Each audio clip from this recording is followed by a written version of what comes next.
मैं 15 साल की थी। मैंने अपनी शादी के बारे में सोचा तक नहीं था।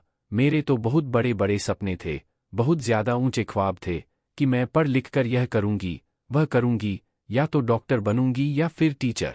लेकिन मेरी किस्मत ने इतनी जल्दी मेरा फैसला भी कर दिया था कि मैं जितना हैरान होती हूँ उतना कम था। इस शादी में सिर्फ मेरे पापा ही शामिल थे और मेरे किसी घरवाले को इस बारे में बिल्कुल भी पता नहीं था। वैसे भी मेरी शादी कौन सा मेरी खुशी से और मेरी इजाज़त से बहुत अच्छे इंसान से हो रही थी जो ज़्यादा लोग आते। मेरा होने वाला पति एक बहुत बीमार और पागल इंसान था जो आज शादी वाले दिन भी जंजीरों से बंधा हुआ था जो फेरों के वक्त खोली गई थी। मैंने इस शादी से बचने की बहुत ज़्यादा कोशिश भी की थी, लेकिन फिर मैं बहुत ज़्यादा मजबूर हो गई और मुझे इस शादी के लिए हाँ करनी ही पड़ी, वरना कहाँ एक 15 साल की लड़की और कहाँ एक 50 साल का पागल इंसान। उसको तो यह भी पता नहीं था कि आज उसकी शादी है। थोड़ी देर में मुझे दुल्हन बनाकर बाहर बिठा दिया गया और उस पागल इंसान को भी लाकर मेरे पास बैठा दिया गया जो बच्चों की तरह खुश हो रहा था और हाथों से तालियां बजा रहा था कि आज मेरी शादी है। थोड़ी देर में वहां पर पंडित जी भी आ गए और हमें जयमाला के लिए खड़ा कर दिया गया। मैंने उम्मीद भरी नज़रों से एक बार इधर-उधर देखा, लेकिन कोई भी हमदर्द ना पाकर दोबारा नज़रें झुका ली। चमत्कार हम जैसे गरीबों के साथ कहाँ होते हैं। इसके बावजूद भी मैं भगवान से प्रार्थना कर रही थी कि कोई तो ऐसा रास्ता निकल जाए कि मुझे यह शादी ना करनी पड़े, या कुछ ऐसा बुरा हो जाए कि ये शादी ही टल जाए। लेकिन अभी तक इन दोनों दुआओं के पूरा होने के हालात नज़र नहीं आ रहे थे। मेरे पापा टाइम से पहले ही वहां आ गए थे और उन्हें ऐसा बैठा देखकर मुझे बहुत ज़्यादा गुस्सा आ रहा था और उनसे नफरत महसूस हो रही थी, क्योंकि इस सब का जिम्मेदार वही थे। उन्हें अपनी बेटी की जिंदगी बर्बाद होने की कोई फिक्र, कोई एहसास ही नहीं था। पंडित जी ने मुझे जयमाला करने के लिए कहा तो मैंने उनसे कहा कि मेरी एक शर्त है, उसके बाद ही मैं तुम्हारे भाई के लिए हाँ करूंगी। दूल्हे का भाई मुझे घूरते हुए कहने लगा, तुम इस वक्त किसी भी शर्त मनवाने की पोजीशन में नहीं हो, लेकिन फिर भी हम तुम्हारे लिए वह सब करेंगे जो तुम चाहती हो। बताओ तुम्हारी क्या शर्त है। मेरी शर्त बिल्कुल भी इस काबिल नहीं थी कि मानी जाती, लेकिन मुझे भी अपने पापा की तरह बेशर्म बनना था। इसीलिए मैंने अपनी शर्त बताते हुए कहा कि मैं उसी सूरत में ही यह शादी करूंगी जब मेरे पापा यहाँ पर नहीं होंगे। इसे धक्के देकर यहाँ से निकाल दो। एक पल को वहाँ सन्नाटा छा गया। मेरे पापा के चेहरे की रंगत उड़ गई। उन्होंने कभी सोचा भी नहीं था कि उनकी अपनी बेटी की तरफ से उन्हें इतनी सख्ती का सामना करना पड़ेगा। बेइज्जती से उनका चेहरा लाल पड़ गया था। वहां पर मौजूद किसी भी इंसान को यह उम्मीद नहीं थी कि मैं इस हद तक कुछ कह सकती हूं। अगर मेरे बस में होता तो मैं उससे भी ज्यादा कड़ी शर्त रख देती और उसके साथ वह कुछ करती जिसकी वजह से मैं आज यह सब झेलने पर मजबूर हूं। वहां मौजूद सब लोग सोच में पड़ गए कि एक बेटी अपने बाप के खिलाफ इतनी बड़ी बात कैसे कर सकती है, लेकिन मैंने इसी शर्त पर शादी करने की हामी भरी थी। मेरे पागल होने वाले पति को तो किसी भी बात का कोई एहसास नहीं था। तभी उसका भाई उठा और मेरे पापा को कहने लगा कि तुम्हें अब जाना होगा, शर्त तो पूरी होगी। यह सब कुछ मैंने खास मकसद के लिए किया था कि शायद मेरे पापा एंड वक्त पर बदल जाए या उनका दिल बदल जाए और उनके दिल में मेरे लिए हमदर्दी और प्यार जाग जाए, तो वह मुझे इस बेजोड़ शादी से बचा ले। लेकिन ऐसा कुछ नहीं हो सकता था और वह चुपचाप वहां से चले गए। अब मेरे पास और कोई रास्ता नहीं था। इससे पहले कि मैं जयमाला करती, भगवान की तरफ से जैसे चमत्कार हो गया। अचानक दरवाज़ा खुला और आंधी तूफान की तरह मेरी मम्मी अंदर आई। मेरी माँ ने बहुत ही हैरत से मेरा यह दुल्हन वाला रूप देखा था। मैं जानती थी उनके दिल भी उस वक्त टुकड़े टुकड़े हो गए होंगे और माँओं की तरह मेरी माँ की भी ख्वाहिश थी कि मुझे अपने हाथों से सज संवार कर विदा करती, मगर किस्मत ही उस मोड़ पर ले आई थी। उन्हें शायद अब पता चला था। मेरे पागल होने वाला पति मेरी माँ को देखकर तालियां बजाने लगा और उनके पैरों में बैठ गए। मेरी माँ अपने साथ पुलिस भी लेकर आई थी। मैं भागते हुए अपनी माँ के गले जा लगी थी और पुलिस ने वहां मौजूद सब लोगों को हथकड़ी पहनाना शुरू कर दी। वहां मौजूद सब लोग तो जैसे घबरा ही गए थे, क्योंकि यह सब बिल्कुल उनकी सोच से अलग हुआ था। उन्होंने सोचा भी नहीं था कि ऐसा कुछ हो जाएगा और खबर तो मुझे भी नहीं थी कि मेरी माँ मुझे बचाने के लिए इस हद तक चली जाएगी। अचानक दूल्हे का भाई मेरी माँ के पास गया और उनसे धीरे से कहने लगा कि तुमने अभी और इसी वक्त अगर यह गिरफ्तारी नहीं रोकी तो गुजरी सारी बातें अभी सबके सामने आ जाएंगी। तुम अपनी बेटी को बताओ कि हमारा और तुम्हारा पास्ट में बहुत गहरा ताल्लुक था।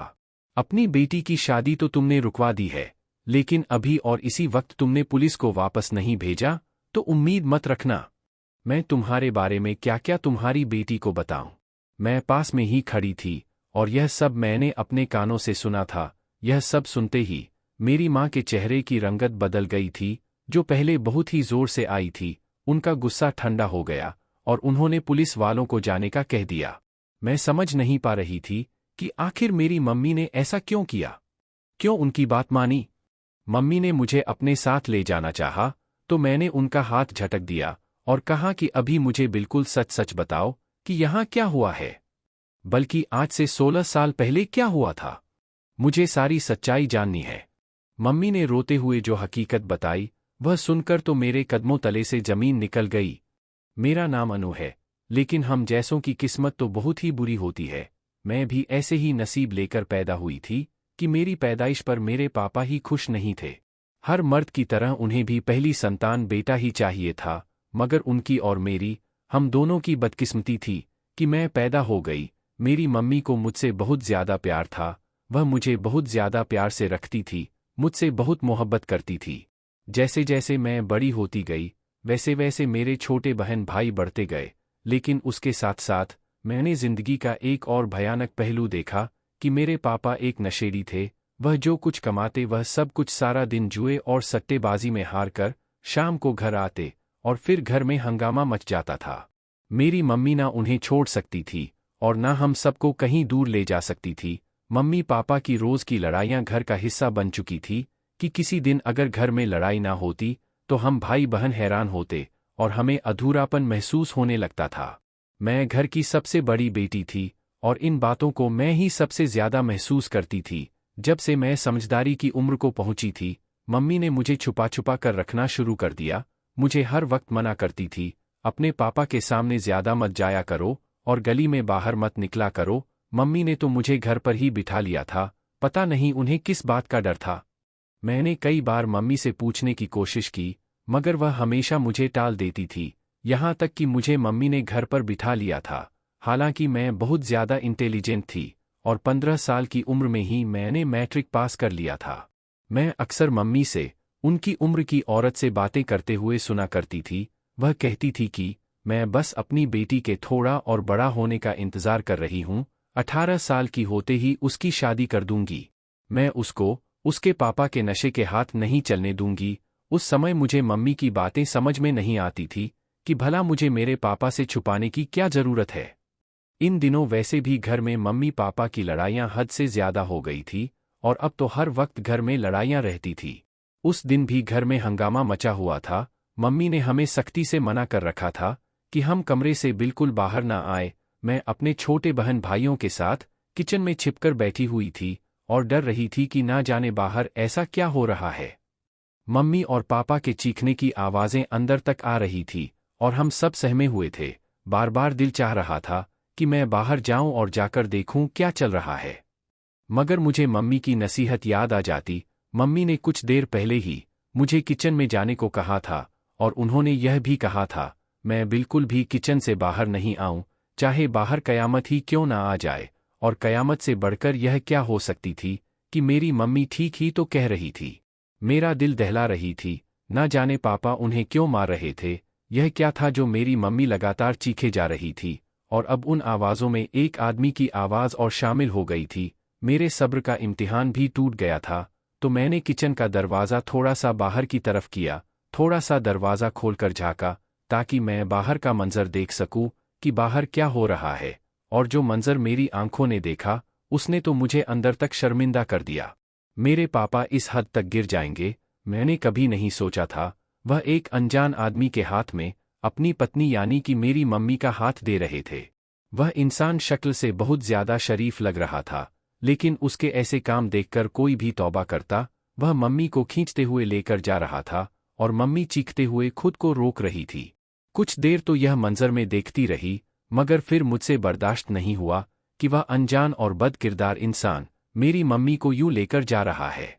मैं मम्मी की नसीहत को नज़रअंदाज करते हुए जल्दी से भागकर बाहर आई और अपनी मम्मी को छुड़वाने की कोशिश करने लगी। पापा ने यह मंजर देखा तो मुझे थप्पड़ मारकर पीछे कर दिया, मगर मैं नहीं रुकी। मैं भला अपनी मम्मी को इस आदमी के साथ कैसे जाने देती। ऐसा लग रहा था कि जैसे मेरे पापा मेरी मम्मी का सौदा कर रहे हैं और उन्हें बेच आए हैं।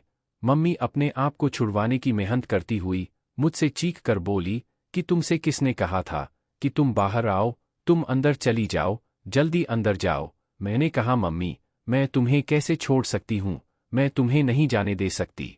फिर मैंने उस इंसान के हाथों पर मारते हुए कि मेरी मम्मी का हाथ छोड़ो, मेरी माँ को छोड़ दो।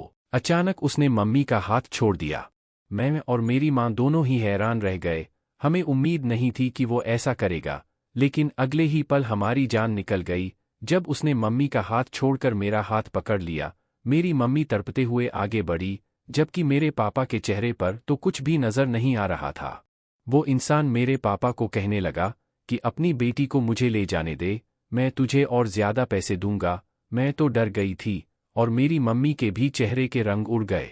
मम्मी उस इंसान से मुझे छुड़वाने लगी, मगर मेरे पापा ने मम्मी को चोटियों से पकड़कर खींचा और कमरे में जाकर बंद कर दिया और बाहर कुंडी लगा दी। मम्मी तड़पने लगी और मुझे आवाजें देने लगी, लेकिन इस सब में उस जालिम इंसान और मेरे जालिम बाप को तरस नहीं आ रहा था।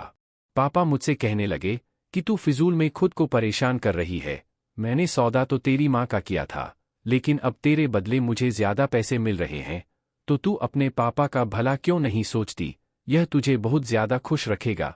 जा शाबाश मेरी बेटी, चली जा। मैंने पापा से बहुत कहा कि वह मुझे बचा ले, लेकिन वह तो जैसे पत्थर की मूरत बन गए थे। वो इंसान ऊंची आवाज में मुझसे कहने लगा, तेरे पापा ने मेरा कर्जा उतारना है और वह इसी सूरत में उतरेगा जब तू मेरे साथ जाएगी, और तूने जरा भी होशियारी दिखाने की कोशिश की तो तेरे साथ बहुत बुरा पेश आऊंगा। वह मुझे खींचते हुए अपने साथ अपने घर ले गया। रास्ते में बहुत से लोगों ने देखा, लेकिन किसी की भी हिम्मत नहीं थी कि उस जालिम इंसान के साथ कोई पंगा लेता, क्योंकि आज के जमाने में कौन किसी की सुनता है। अपने घर ले जाते ही उसने मुझे एक कमरे में बंद कर दिया। मैं ऊंची आवाज में रोने लगी। थोड़ी देर बाद कमरे का दरवाजा खुला। एक बूढ़ी औरत मेरे लिए खाना और एक पानी का गिलास लेकर आई और कहने लगी कि मैं जानती हूँ कि मेरे बेटे ने तुम्हें यहाँ पर कैद करके रखा है और उसने गलत किया है, लेकिन इससे ज्यादा गलत तेरे पापा ने किया है जो तुझे उसके साथ आने दिया। लिहाजा जितनी जल्दी हो सके तुम यह हकीकत कबूल कर लो, क्योंकि मैं भी अपने बेटे के खिलाफ नहीं जा सकती। वह मुझे खाना और पानी देकर चली गई और मैंने खाने को हाथ तक नहीं लगाया और रोती रही। यूं ही रोते रोते पता नहीं मेरी आंख किस समय लग गई, और जिस वक्त मेरी आंख खुली तो मैंने देखा जिस कमरे में मैं कैद थी वहां एक खिड़की बाहर आंगन में खुलती थी। तो मैंने वह खिड़की खोली तो मुझे सामने वह बूढ़ी औरत और वह आदमी नजर आ गया। वही बूढ़ी औरत जो दोपहर को मेरे पास आई थी, अपने बेटे यानी जो आदमी मुझे यहाँ पर लेकर आया था, उससे कह रही थी कि इस बेचारी लड़की का क्या कसूर है। जवाब में बोला गया कि मेरे भाई का क्या कसूर था। मैं उसे अपने लिए नहीं बल्कि उसी के लिए लेकर आया हूँ। मैं उसकी बात सुनकर सोच में पड़ गई, क्योंकि उसकी यह बात मेरी समझ में नहीं आई थी कि यह मुझे किस मकसद से यहाँ पर लेकर आया है। वह मेरे कमरे की तरफ आने लगा था और उसकी माँ पीछे से चिल्ला रही थी कि तुम जानते हो उसका दिमाग ठीक नहीं है, वह पागल है। तुम एक छोटी सी बच्ची को उसके हवाले कैसे कर सकते हो? रुक जाओ, ऐसा मत करो। मैं यह सब सुनकर बहुत ज्यादा डर गई कि वह मुझे किस पागल इंसान के हवाले करने जा रहा है। मुझे तो यही लगा था कि शायद वह मुझसे शादी करेगा, क्योंकि हमारे मोहल्ले में जब भी किसी नशेड़ी बाप ने अपनी बेटी को इस तरह किसी दूसरे आदमी के हाथ बेचा था तो वह आदमी उस लड़की से शादी कर लेता था।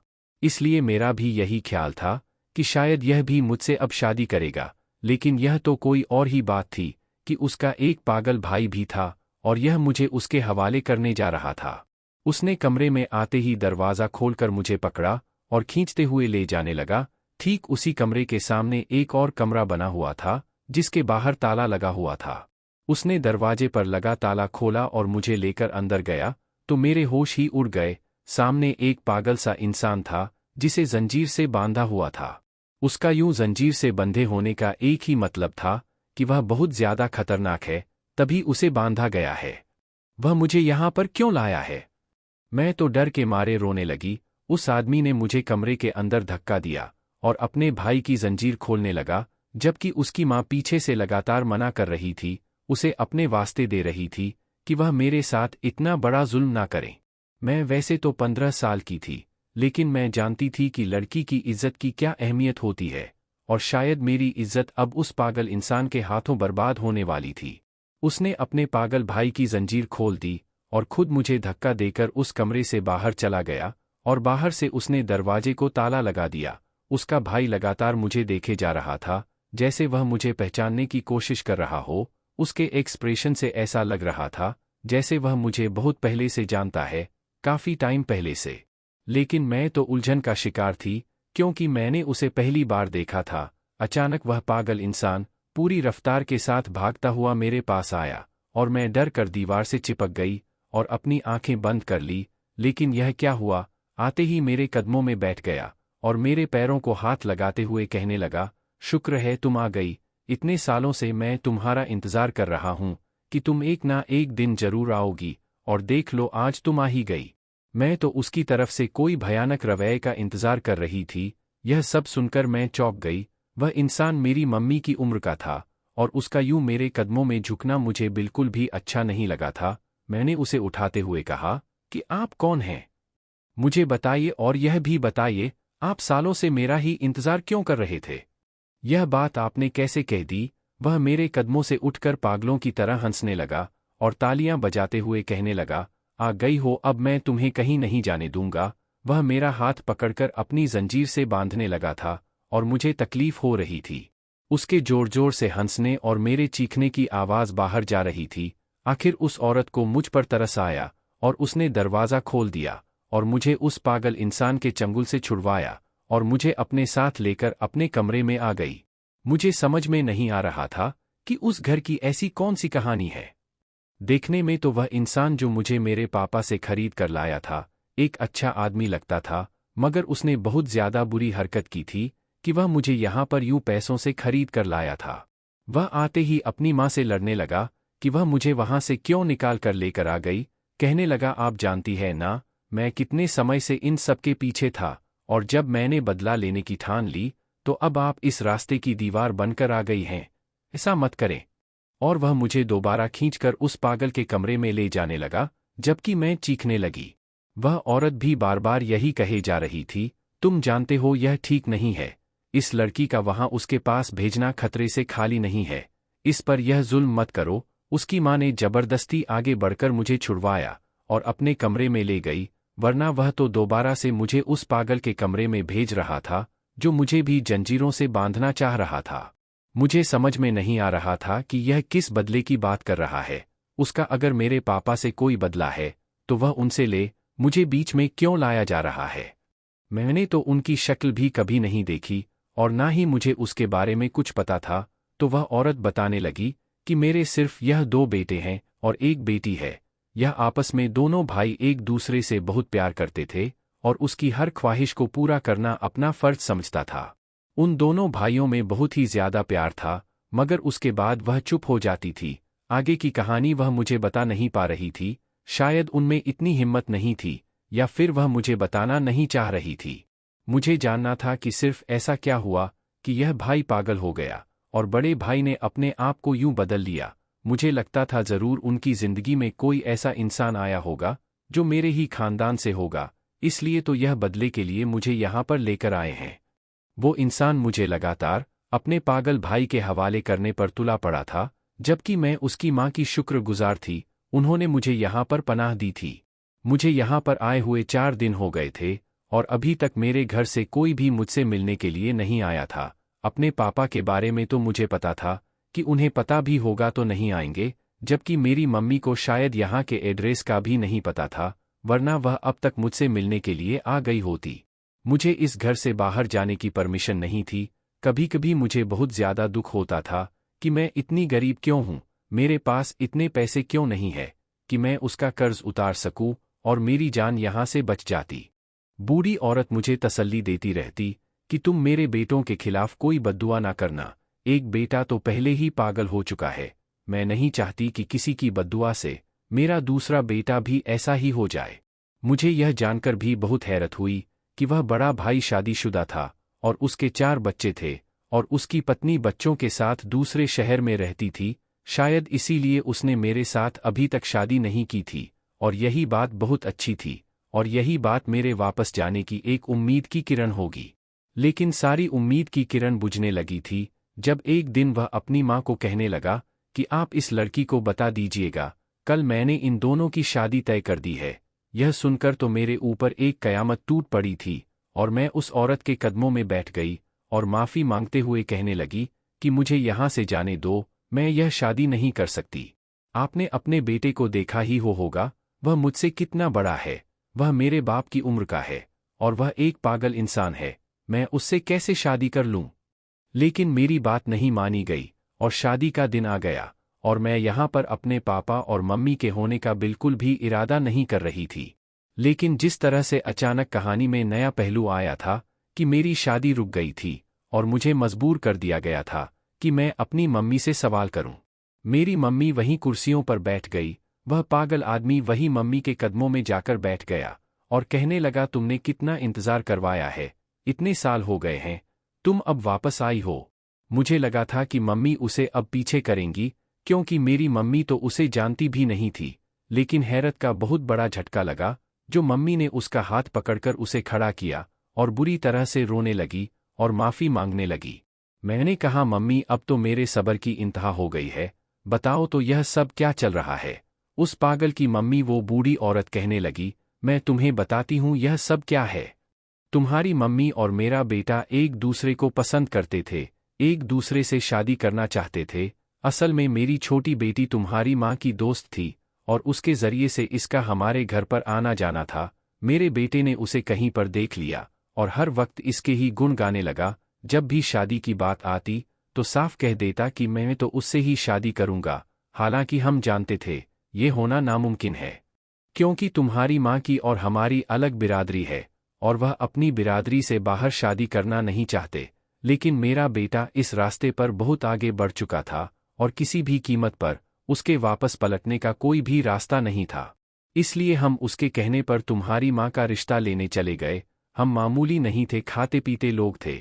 इसके बावजूद तुम्हारे नाना ने हम सब की बहुत ज्यादा बेइज्जती की और अपने घर से धक्के देकर निकलवा दिया कि हमारी हिम्मत कैसे हुई कि उनकी बेटी का रिश्ता लेकर आए। फिर तुम्हारी मम्मी ने भी कॉल करके मना कर दिया, कहने लगी मेरे पापा ने मेरी शादी तय कर दी है और मुझे वहीं पर शादी करनी होगी। तुम्हारी माँ तो शादी करके अपनी नशेड़ी पति के साथ विदा हो गई, लेकिन मेरे बेटे की जिंदगी उजाड़ गई। यह मजनू बन गया और इस हाल में पहुंच गया। तुम देख सकती हो कि यह अब भी सिर्फ इसी को पहचानता है और कैसे आते ही इसके पैरों में बैठ गया। वो इंसान जो पापा से मुझे अपने भाई के लिए खरीद के लाया था, वह कहने लगा, मैं सिर्फ तुम्हारी मम्मी से बदला लेना चाहता था, उसे एहसास करवाना चाहता था कि कोई अपना बिछड़ जाए तो दिल पर क्या बीतती है। मैं जानता हूं कि बदले की इस आग में मैं बहुत आगे तक पहुंच गया था कि मैंने तुम दोनों की शादी करवाने का ही फैसला कर लिया था। मेरी माँ मुझे मना करती रही, लेकिन मैंने उनकी एक नहीं सुनी। लेकिन मेरे भाई की इस हालत की जिम्मेदार सिर्फ और सिर्फ तुम्हारी माँ है, जो उसको छोड़कर चली गई थी। इसलिए मैं गुस्से में पागल हो चुका था और मैंने वह सब भी किया जो मुझे नहीं करना चाहिए था। मेरी माँ रोते हुए कहने लगी, मैंने अपनी मर्जी से शादी नहीं की थी, मुझे मेरे घर वालों ने मजबूर कर दिया था। पापा ने धमकी दी थी कि अगर उनकी मर्जी से शादी नहीं की तो वह उसे जान से मार देंगे। इसीलिए मैं अपने प्यार की जान बचाने की खातिर चुप हो गई थी और जो पापा ने कहा मैंने वही किया। किस्मत ने मेरे साथ भी कुछ अच्छा नहीं किया, एक नशेड़ी पति के पल्ले बांध दिया, जिसकी वजह से ना मैं आगे की हूं और ना ही पीछे की। इस सारे खेल में मुझे सिर्फ एक बात अच्छी लगी थी कि उसका पागलपन मम्मी को देखते ही जैसे कहीं दूर चला गया था।